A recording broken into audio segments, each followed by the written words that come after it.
Mindbake presents 10 things you won't believe are banned in schools. Number 1. Along the same lines as dancing, it makes sense not to allow students to touch in certain ways, as it can be too sexual and distracting. However, as is the list's theme, some schools have taken it to the extreme. For example, some places do not even allow holding hands, and it gets worse. There's even an instance of schools banning high fives, which is too much, honestly. Number 2. I'm sure we've all been at a school dance where either we or someone else at the dance was told that they were dancing too suggestively. That's nothing new, and yes, it makes sense to have regulations on certain dances, as some are obscene. However, some places have banned dancing outright, which does seem extreme. Number 3. Remember when you were in school and you got your test back from the teacher and you saw a big fat F written in red ink on your paper? Remember how you felt? You felt bad because of the grade. But that red F made everything worse. But in a good way. It helped emphasize the gravity of the situation. Nowadays, kids get too upset by it, so much to the point where red ink is getting banned in schools. Number 4.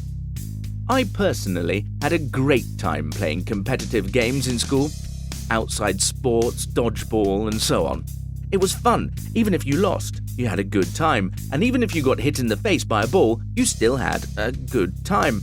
Some schools on the West Coast are starting to sack those sports and games as they view them as too dangerous. Number 5. This is an interesting one as it involves junk food, more specifically the banning of all junk food from schools. The idea is solid as it promotes kids to eat healthier, but it doesn't always work. Some kids will eat healthier, while some will simply binge on junk food at home. Number 6. It was always fun having holiday parties in school, dressing up for Halloween and bringing cards for Valentine's Day. Sadly, that might be ending in schools as it's viewed to be insensitive to certain people, as well as cause a lack of focus to children. Number 7.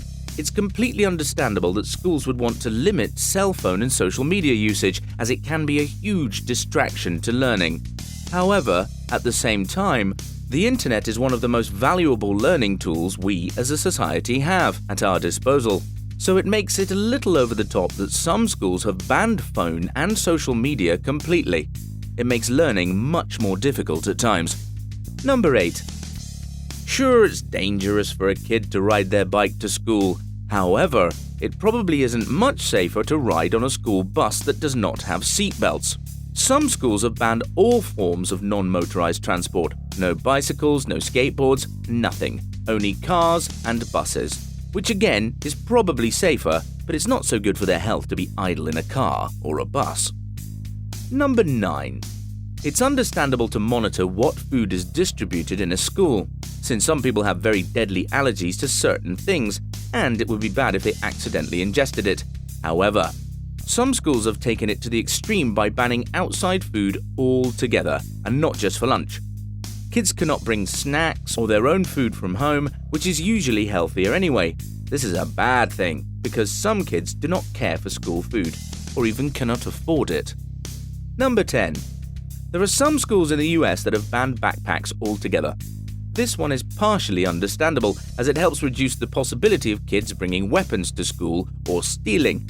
However, they need somewhere to transport their books and homework without them getting messed up, so it seems a little far-fetched of an idea. Thank you for watching another great movie. Please do subscribe for many more.